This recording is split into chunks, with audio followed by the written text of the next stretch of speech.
is East Asia Tonight. Good evening, I'm Otelli Edwards. Tonight's top stories from East Asia. A think tank report warns that security in the Asia-Pacific is at risk of being shaped by often overlooked factors such as economic interdependency and domestic politics. China hosts Pacific Island leaders for talks in Xiamen as Beijing seeks to deepen and build ties with the strategic region amid a competition of influence. Global bond jitters spilling into Japan. An auction of 40-year government bonds drew the weakest demand in nearly a year, deepening fears of a rout in the country's $7.8 trillion bond market. A search and rescue operations ongoing in China's eastern Shandong province for 6 people still missing, a day after an explosion at a chemical plant.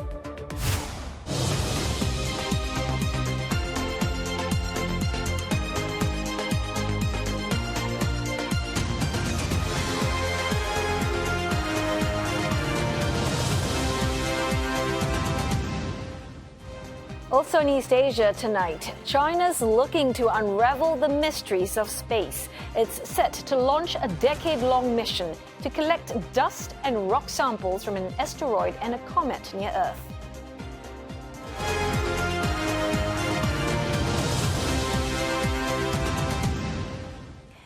From domestic politics to the interdependence of economies, a new report warns these non-geopolitical factors have often led to, quote, less than ideal responses on the security front in the Asia-Pacific. Well, the regional security assessment released by London-based think tank International Institute of Strategic Studies comes ahead of a key annual defense gathering in Singapore this weekend. Olivia Song tells us what some of these factors are and their impact on the region. Clashes in the South China Sea, increased military activity in the Taiwan Strait, and tensions in the Korean Peninsula. The security environment in the Asia-Pacific has gradually deteriorated over the past decade, and the question facing countries, how should they respond to ensure their own security? According to the new IISS report, it's the often overlooked non-geopolitical, non-security factors that in fact shape security policies and decisions. These include a wide range of factors from global market and economic forces to the operational histories of militaries and the political leadership at home. The report said this results in threat assessments that are either downplayed or overblown, influence defense capability development plans, and narrow defense partnership choices. The report also cited the second term of U.S. President Donald Trump as an example of how domestic politics is shaping international security. The report looking into how he could redefine major questions from the wars in Ukraine and the Middle East to the role of the Quad and the American approach to Taiwan. Before Trump came into office, there was a concern that America would depart Asia. And I think what is now happening is perhaps the opposite. It's that the U.S. is increasingly prioritizing Asia, particularly in its competition with China, in a much more sharper way, perhaps. So for some in the region who are on the sharp end of China's behavior, like the Philippines and to some extent Japan, this is perhaps a welcome news. But for those who are not necessarily in the same boat, if you will, the potential for U.S.-China tension growing has significant consequences for them.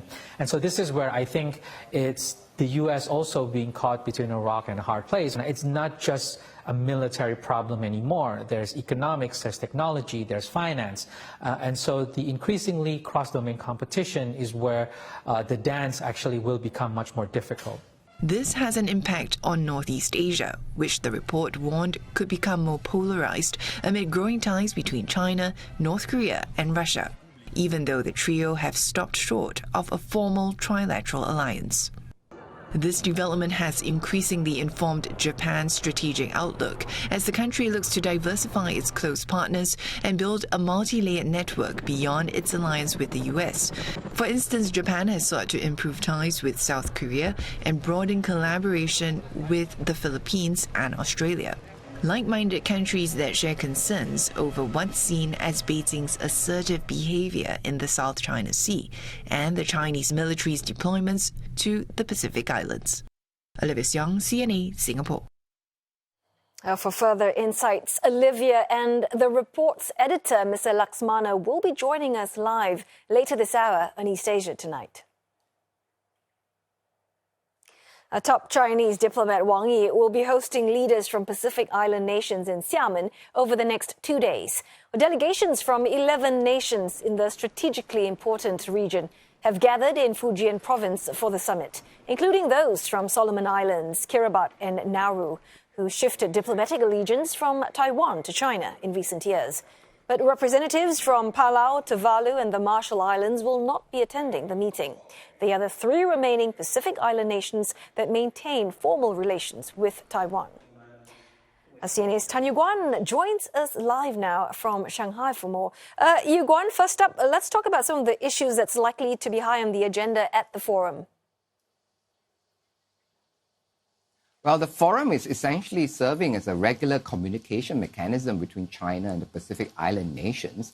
According to the Foreign Ministry spokesperson, China's Foreign Ministry spokesperson last week, the participants will conduct in-depth exchanges on all-round cooperation between China and the Pacific Island countries, as well as international and regional issues of mutual concern.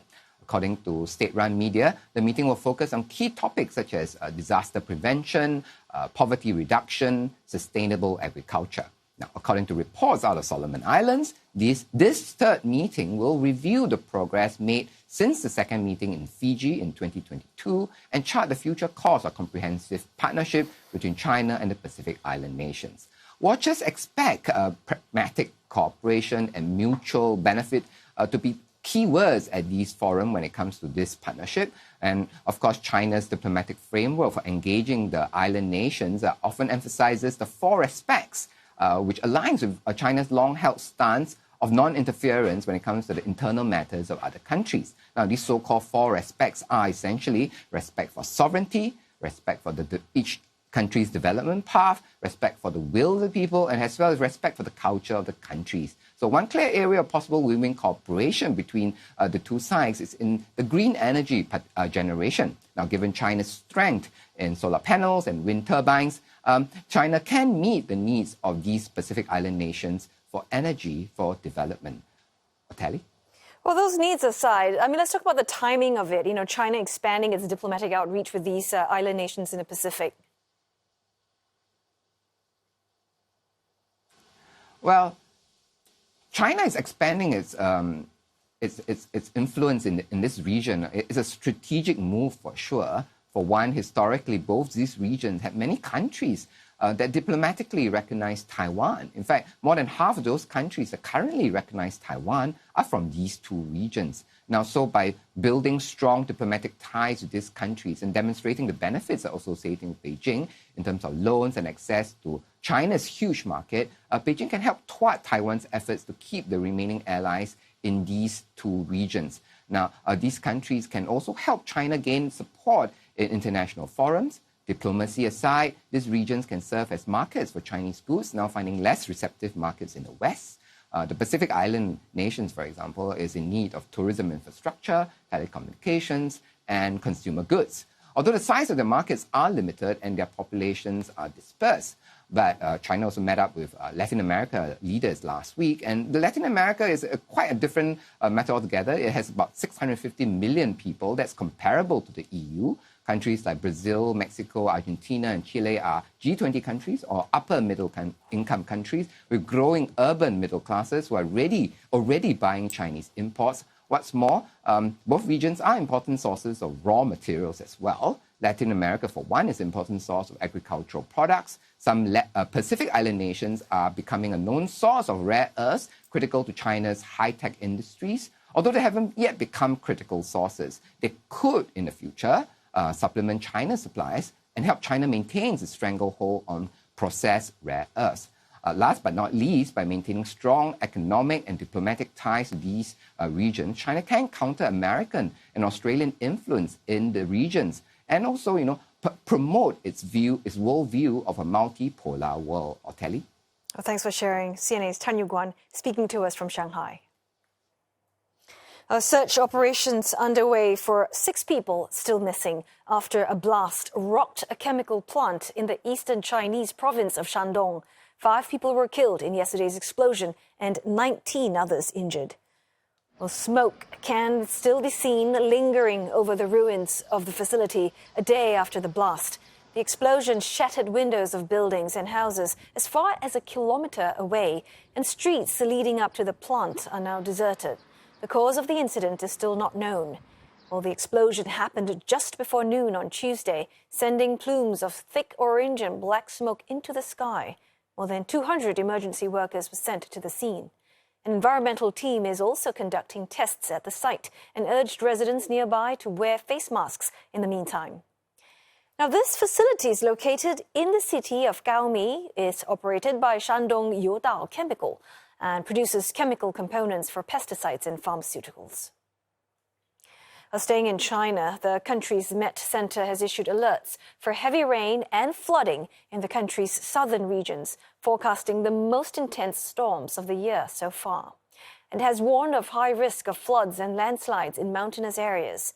State media CCTV reported that Jiangxi may see over 150 millimeters of rain, while Guangxi braces for flash floods. Now, in Guangdong's Shenzhen city, heavy rain has forced train suspensions. Well, ahead of the latest weather warning, some areas have been hard hit. Just last week, a landslide struck Guizhou province following torrential rain. A report on Saturday said 4 people were killed, and rescue crew were looking for 17 others who are said to be trapped. Now, meteorologists have linked the extreme weather that China is facing to climate change. That breaks up next, but coming up on East Asia tonight, the U.S. government will have veto power over key decisions relating to the merger between U.S. Steel and Nippon Steel. Plus, a change of plans for Xi'an's planned IPO yet again. We've got the details next.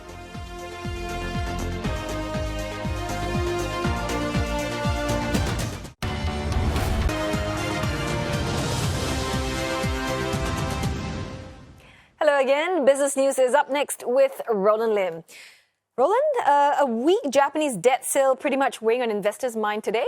Right, Oteli. The concerns are real. Japan's bond market has for decades experienced barely any volatility. And the weak bond sale comes after a sale of 20-year notes fizzling out last week, underscoring signs of turbulent times ahead. Now that sapped investor sentiment.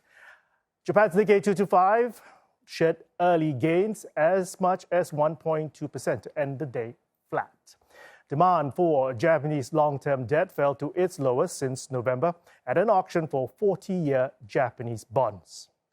Yields on long-dated Japanese government bonds, or JGBs, are rising this hour, with demand remaining weak across tenors. Investors streamed back to buying Japanese debt overnight, pushing yields down on speculation that policymakers may scale back their debt issuance. Bank of Japan Governor Kazuo Ueda told Parliament today that they are closely monitoring long-term yields, as that can affect short-term yields as well. It was a weak bond auction earlier this month that spurred a rout in Japanese long-dated bonds and highlighted fears of the country's finances. I'll delve deeper into the Japanese bond market and why investors are becoming nervous about it in a bit. But first, the US government will reportedly have veto powers over key corporate decisions as part of a tie-up deal between US Steel and Nippon Steel. That's if the deal goes through. The so-called golden share would allow the US government to override decisions and appointments by the Japanese parent company. But it is unclear what is the exact scope of the veto power, as discussions are still underway after President Trump announced a $14 billion partnership between the two steelmakers last week.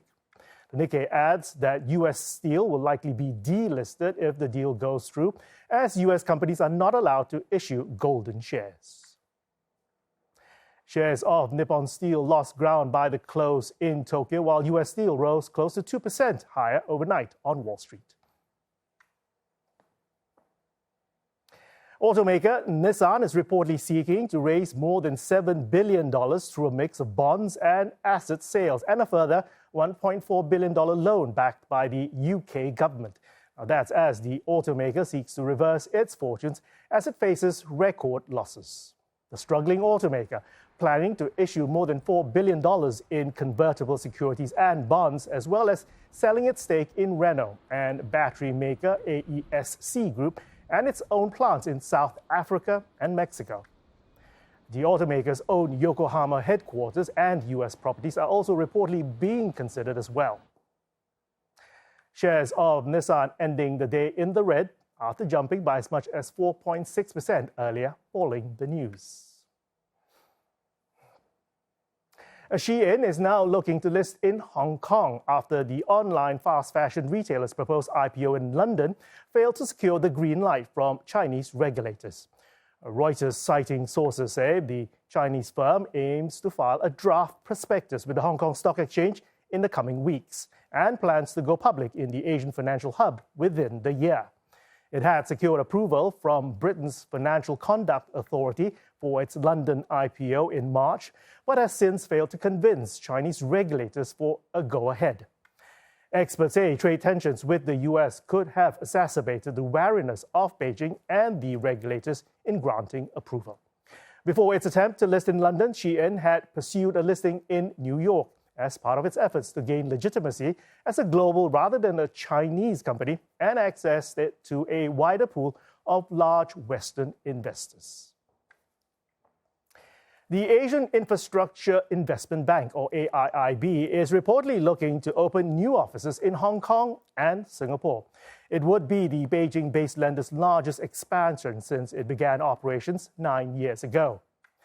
Bloomberg reports negotiations are underway between relevant parties with an announcement as early as next month at the bank's annual general meeting, which will also elect its new head. A Chinese former Vice Finance Minister Zhou Jiayi is expected to take the helm. The AIIB was set up by China and is seen as a rival to the World Bank and the IMF, counting on more than 100 members, including Canada, Australia, and New Zealand. The multilateral lender reported a profit of some $1.1 billion last year, as well as nearly $60 billion in assets. The bank has been looking to expand its global reach after it faced challenges attracting people to work at its Beijing headquarters during the COVID-19 pandemic. It opened its first overseas branch in Abu Dhabi in 2023, with bank officials hinting of further plans during its inauguration. All right, let's talk more about why Japan's very long-term government bonds have become business headlines. And Roland gets to be nice and comfy now. Sit here and get to join me at the desk. So let's talk about these ultra-long bonds. Why are they in the spotlight? Well, it all started with a very bond auction result. Last week, Japan's finance ministry tried to sell $500 billion worth of 40-year bonds. That's about $3.5 billion. Well, the bid-to-cover ratio for that fell to 2.2%. Now, what's the bid-to-cover ratio? Well, that's the amount that bidders were actually offering to buy, 2.2 times of the auction bonds that was on sale. Just to put you into context, that is the lowest we've seen since July last year. And any ratio of 3 or under, well, that means that the bond auction was a weak auction. So this happened right after, as well, we saw bond yields at its lowest level we've ever seen. 40-year bond yields, record high of 3.675%. 30-year bond yields, 3.2%. So that had investors very worried. Yeah, so the other worrying thing, or it appears to be, is that demand being so low because Japanese bonds are usually seen as safe. Is that right? You are right. I mean, Japanese bonds safe as houses because you're betting on the Japanese government. But 3 things have happened since. One, the Bank of Japan has been tapering. Remember, the Bank of Japan is the biggest buyer of these bonds, and it's been actually buying less of it. So the biggest buyer of long-term bonds has left a vacuum. Then the second biggest buyers, that's pension funds as well as insurance companies, they like to buy long-term bonds. But because of the volatility attached to the tariff wars that's happening around the world, they're becoming a little bit more uncertain about whether they want to commit to these long-term bonds. So they're buying less. And then finally, there's the worry about Japan's massive debt. It is currently at 200% of its GDP. Now, that's one of the highest in the developed world. The US, in comparison, only 124 times GDP, I should say.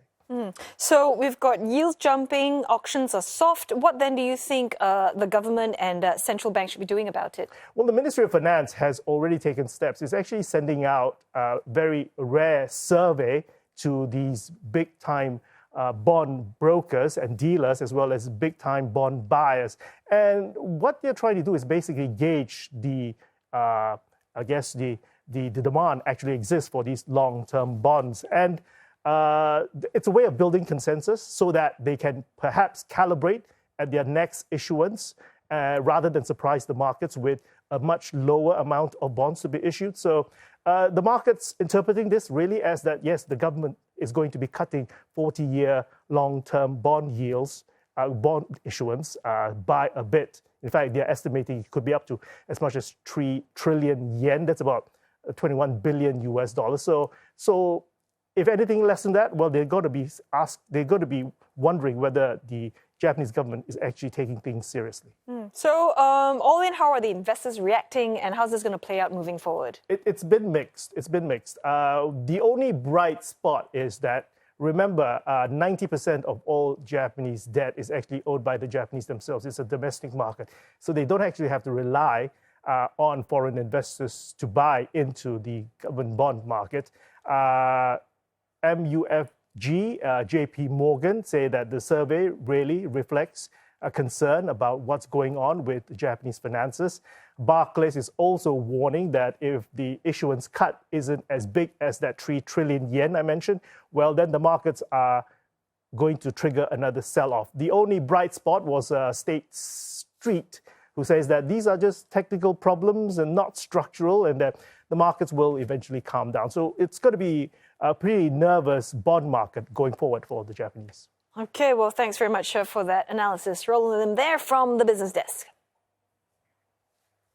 Time now for another short break, but coming up next on East Asia tonight, we take a deep dive into a new report by a London-based tank on security in the Asia-Pacific. And we'll be speaking with the report's editor, as well as CNA's China correspondent, Olivia Xiong, in just a moment.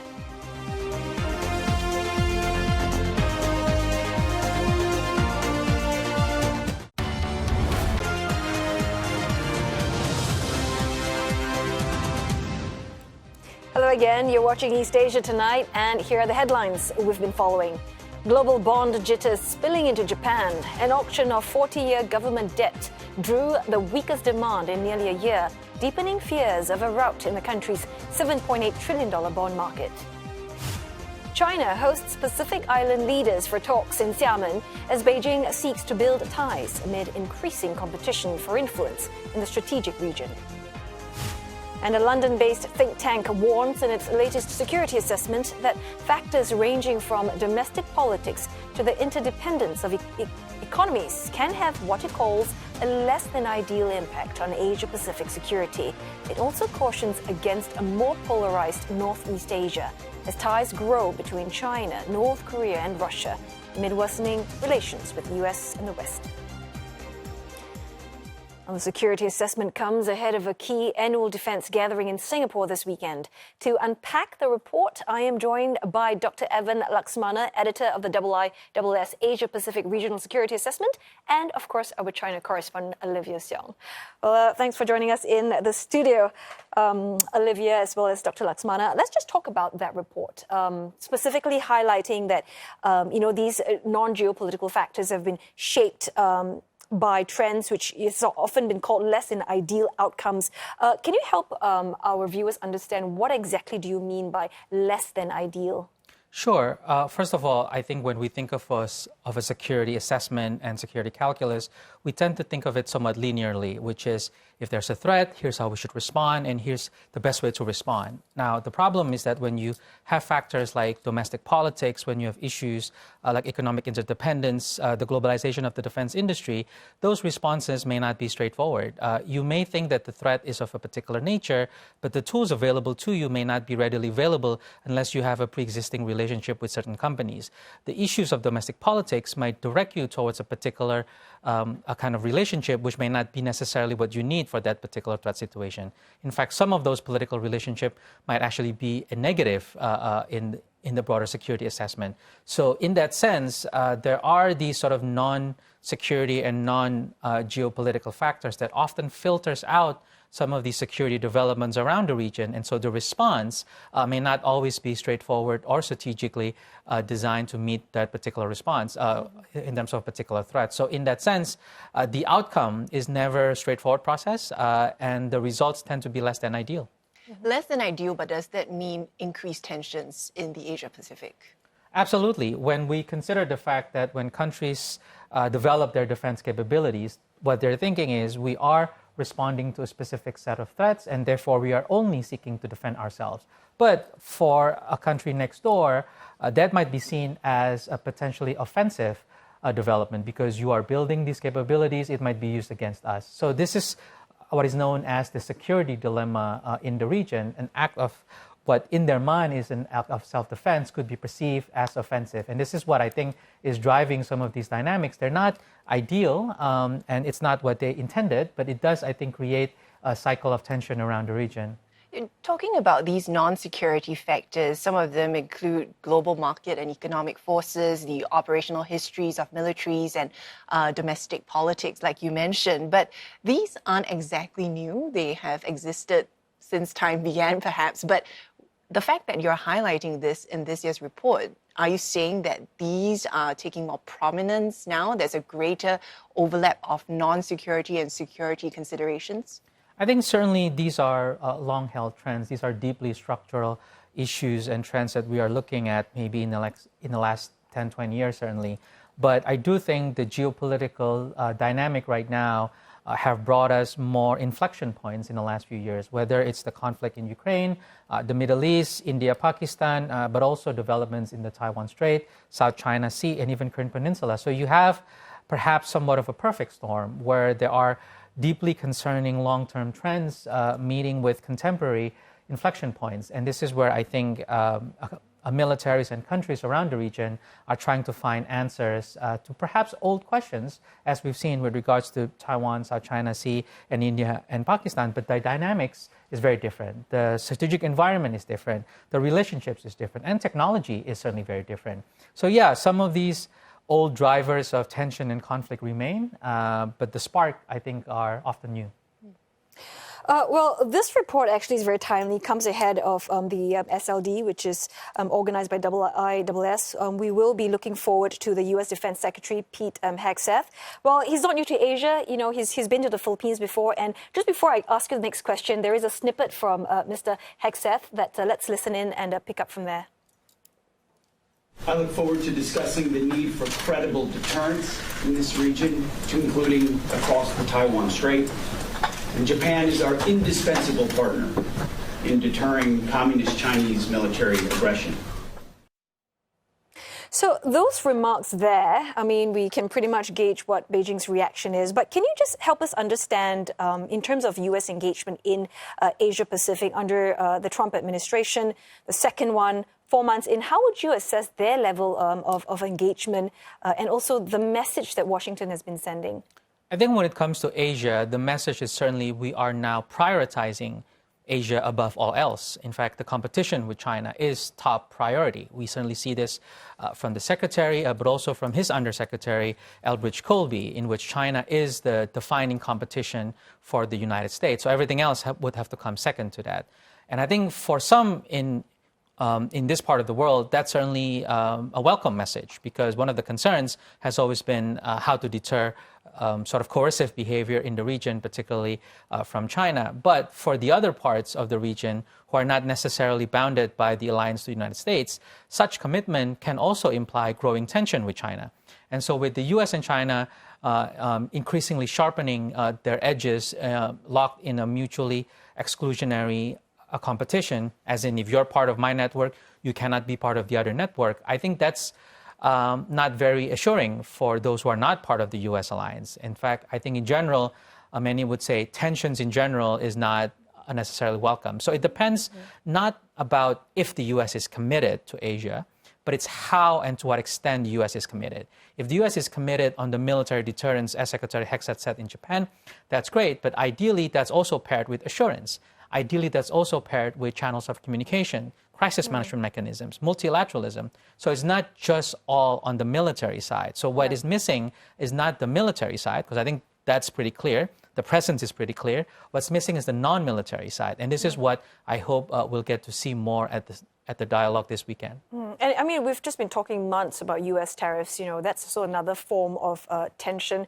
To what extent do you think this is going to affect whether it's going to do with security agreements or decisions, you know, by countries here in the region? Because if the U.S. is flip-flopping on the tariffs, then how do we, you know, take their word for other defense agreements, for instance? Absolutely. I think tariffs now is sort of the umbrella issue. Everything falls under it now. And all policymakers in the region are thinking about tariffs first before security deals around arms procurement and all of that. So certainly tariffs is the first litmus test, if you will, to assess not just how to deal with the United States, but can you actually hold on to what the U.S. says it will do? And so, yes, I think it's absolutely right that the rest of the region are now, their first introduction to the White House and the Washington system is certainly through tariffs negotiations and all of that. I do think, however, that the security relationship at the working level will remain. I think that process will continue, but major deals, whether it's armed procurement, whether it's about exercises and all of those, I do think that you cannot disentangle tariffs and the broader political reliability of the White House and how that relates to the security credibility of the working level in terms of military presence. So they are linked, but right now I feel like the political mood, if you will, in this part of the world is still very much tariffs first, let's get that sorted, maybe then we can talk. But other parts of the region, I think, will try to combine it. And they will try to offer maybe security deals and acquisition of U.S. military arms as part of that negotiation on tariffs. So there are, I think, if the old saying is that all road will lead to Rome, in this sense, all road will lead to tariffs. So you think those discussions will probably be held on the sidelines at the Shangri-La dialogue? Well, we can't really comment on what will or will not be discussed on the sidelines, but I do think certainly in the broader discussion about how to manage tariffs and how to deal with tariffs, I expect that security agreements and understanding will be a part of that conversation. Okay. But Dr. Laxmana, you talked about the implications of U.S. policy, but another trend that was highlighted in the report was this growing relationship between China, North Korea, and Russia, and that also, coupled with what the U.S. is doing in this part of the world, has implications for example, Japan, which is relooking its strategy to, not just be banking on its traditional alliance with the U.S., but it's also looking to build ties with, for example, the Philippines and Australia. How much of this, though, is driven by Japan's own interests versus what the U.S. is doing and how it's engaging this part of the world? I think certainly Japan has its own set of strategic interests, and a part of that interest is maintaining its relationship with the United States. So it's not the only key interest that Japan has, but it is one part of Japan's interest. And so if there is a sense of uncertainty with regards to Trump or the broader U.S. establishment in general, I do think it's fair that Japan is seeking to diversify its defense portfolio as well. And this is where I think the relationship with Southeast Asian states are crucial, but also their concern of the broader Northeast Asian dynamics, particularly in terms of the growing triangular relationship between China, Russia, and North Korea. And that tells me, I think, that Japan's own strategic interests should be taken into account much more seriously. But whether or not those relationships with Southeast Asia or with other partners will supersede Japan's relationship with the U.S. is, I think, perhaps we're not there yet. I think the relationship with the U.S. remains the top priority, but it's not the only. And I think that's what that chapter is trying to show. Given the broader changing equation in Northeast Asia, I think Japan is finding these non-U.S. options. But how are the non-U.S. options or other countries receiving that? Are they prepared to work with Japan? I think Japan is perhaps certainly one of the most trusted partner for Southeast Asia, and they have been for a long time. And so certainly Japan has that strategic capital to build a much closer relationship. In fact, security relationship is perhaps the newest part of that relationship. Japan has built economic, people-to-people ties much longer than the security relationship. So it is, I think, a work in progress. But certainly Southeast Asian states welcome Japan's growing defense engagement with them. But how far and to what extent, and whether it meets specific needs for the different Southeast Asian states, that I think is what's being worked out right now. I just want to pick up on maritime security and submarine capabilities specifically, where we have seen China basically trying to, counter U.S.-made equipment, and we're also talking about data cables, pipeline networks. Can you just help us understand why this is so important? So in the subsea domain or the underwater domain, there are three kind of concerning trends that we are watching recently. One is the growing proliferation of submarines themselves. More countries are acquiring submarine capabilities. Philippines are planning to have a few. Indonesia keeps seeking to expand. And so the growing number of submarine, I think, is one. The second is the growing use of UUVs, or kind of underwater drones, if you will. And this is, I think, also a trend that's increasingly complicated because there are private sector providers, and it's not really clear how to detect all of them. And so the proliferation of underwater drones is a second concern. The third one is what is known as a critical underwater infrastructure protection. So this is what we see, for example, if there is a subsea cable that carries millions of internet data being cut, being potentially held hostage or put into sabotage of some kind. And this is where I think it's tricky because it spans multiple boundaries. The repair capabilities in the region are not that high. In fact, there's only a few of them that travels around the region. So if there is a massive disruption to one of the key subsea cables in the region, it would affect everything from our basic internet to military comm system. So in that sense, it's also in addition to the fragility of pipeline on at the subsea level on gas, oil, and all of these things. So you have a conflation of the growing assets on submarines and underwater drones, and the more things that they have to protect, which is subsea cables and all of that. And because it crosses multiple national boundaries, the regime to manage and protect them is not well formed yet. And so we are actually seeing these trends as key issues. And I think this is why a special session of the Shangri-La Dialogue will discuss these emerging trends specifically. Yeah, so I thought we'll delve deeper again before we let you go. Other themes that, we should be looking out for that you think will emerge at the Shangri-La Dialogue? I think certainly defense-industrial partnership will be key. In fact, I would say that a part of the European security engagement with Southeast Asia, which I'm sure the keynote will touch on a little bit, has been its ability to develop strong defense-industrial partnerships in Southeast Asia. European companies from France, UK, Germany, they all have strong presence across different countries in Southeast Asia. So I think at an age of geopolitical uncertainty, defense-industrial-based development is the key to strategic autonomy.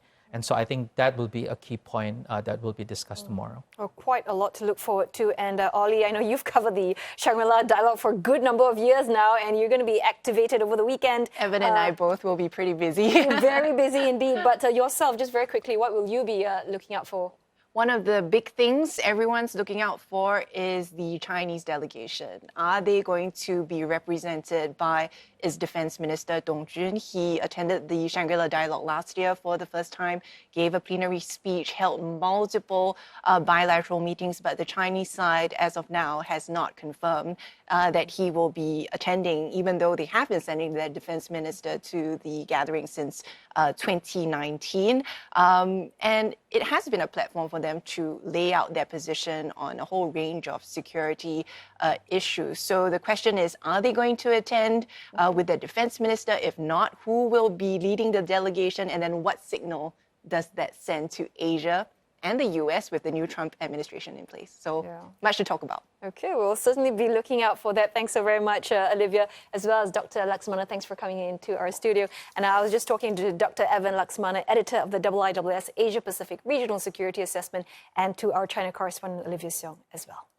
On that note, I think it's time for us to go for a short break, but coming up next, Hours to go before China launches its first ever mission to collect samples from an asteroid and a comet.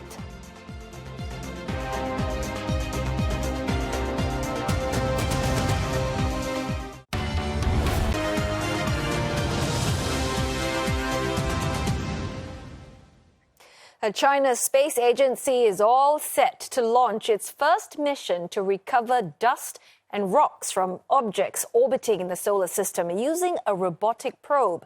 Tianwen-2 will first approach near-Earth asteroid 2016 HO3 to obtain a sample, and the collected cache of dust and rocks is expected to be dropped off as the probe returns to Earth's orbit.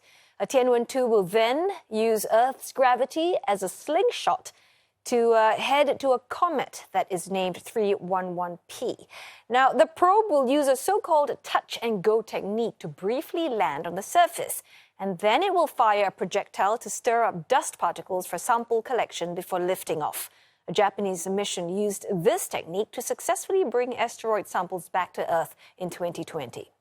If all goes well, the 10-year-plus mission will be launched sometime during a 4-hour launch window between 12 a.m. and 4 a.m. local time Thursday. Now, for more analysis, we are joined by Professor Quentin Parker. He's the director of the Lab for Space Research at the University of Hong Kong. Well, welcome, Professor Parker. Okay, firstly, tell us, how big of a deal is this mission, both in terms of the science it's aiming for and the level of technical difficulty involved?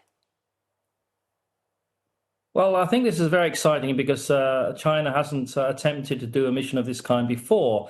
Of course, there have been a few sample return missions to asteroids. They're very difficult because unlike a stable surface, if you land on the moon, and China's brought back moon rock from Chang'e 5 and 6 from the near and far side of the moon. This is on a rotating body that's very small in an unusual orbit, and you have to try to catch up with the asteroid. You have to match its rotation. You have to then go in close to the asteroid and do this sophisticated orbital maneuvers that the Japanese first did, and then collect the sample and bring it back to Earth. It's extremely complicated and complex mission. So that's what makes it extremely challenging. But I think the Chinese have demonstrated just how successful they are of doing very sophisticated missions already. So this is a next step up in complexity and difficulty. And so I'm very much looking forward to seeing how well it goes. Now, this touch-and-go sampling method, like what you've mentioned, Japan, they've tried before. What are the trickiest parts of pulling off something like this, considering that it's also a 10-year journey that's also heading to a comet?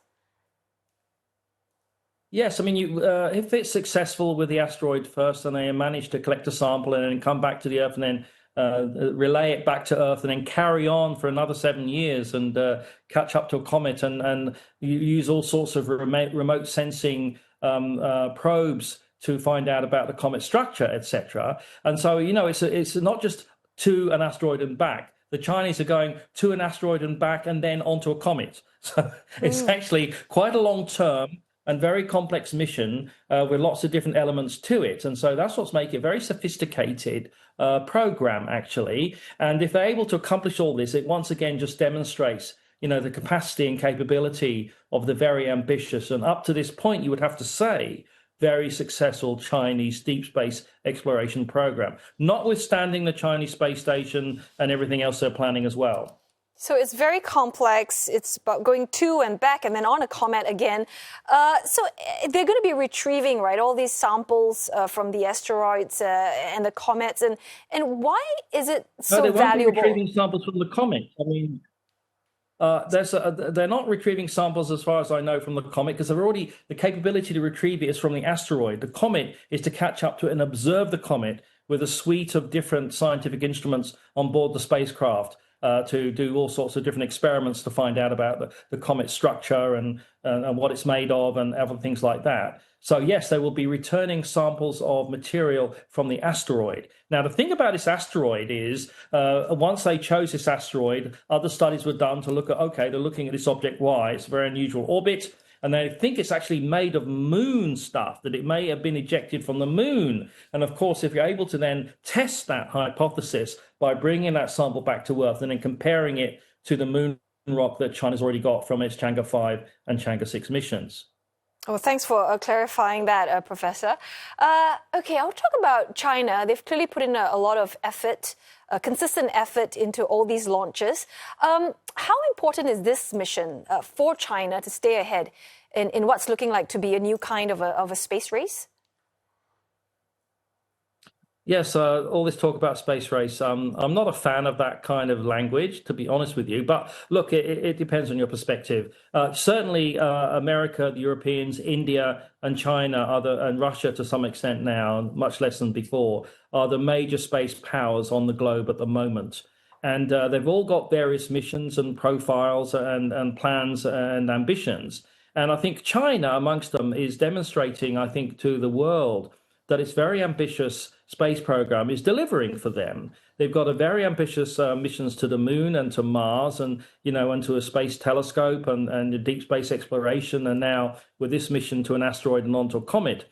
I think it's just demonstrating their capacity and their capability, and their ability to pull it off actually without, some of the recent missions to the moon have not gone so well, with spacecraft toppling over and and things like that, even though some of them were private missions, which is a new thing, which is exciting in its own right. But yes, I think it just goes to show the capability and the capacity, the intent, the ambition of the Chinese space program is really outstanding. I think as a Western observer, just looking at what they've accomplished, if you're being fair-minded, you'd have to say that they're doing a great job.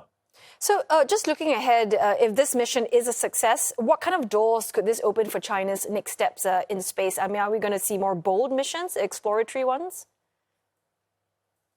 I think, yes. I think if you look at the Chinese plans for their moon base, they're very advanced and quite sophisticated. And if you put them next to the Artemis versions, I think you could make an interesting comparison there when you look at them. So I think China's just getting on with it. It's got its own motivations and reasons. There's part capability building, knock-on effects to all sorts of different areas. It's part demonstrating to the world that China is a serious spacefaring nation that has the ability to do sophisticated and very difficult missions.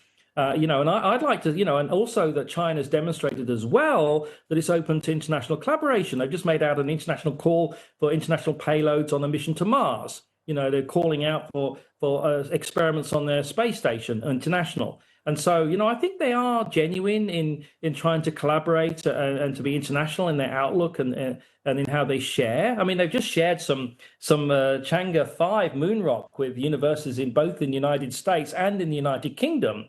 So I think that was no strings attached. I think that, again, shows that they are very interested in trying to bring together experts wherever they may be in the world to come together for humanity, for science, pushing the boundaries forward, without all this, nationalistic, bombastic stuff that, is not what international scientific collaboration is meant to be about. It's all about sharing and building trust, having great collaborations, bringing the best minds in the world together to tackle science problems and issues. So that's what I like to see. All right.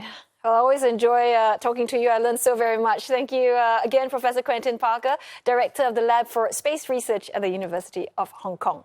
Well, on that note, it's time to wrap up East Asia Tonight this Wednesday. Thanks for watching.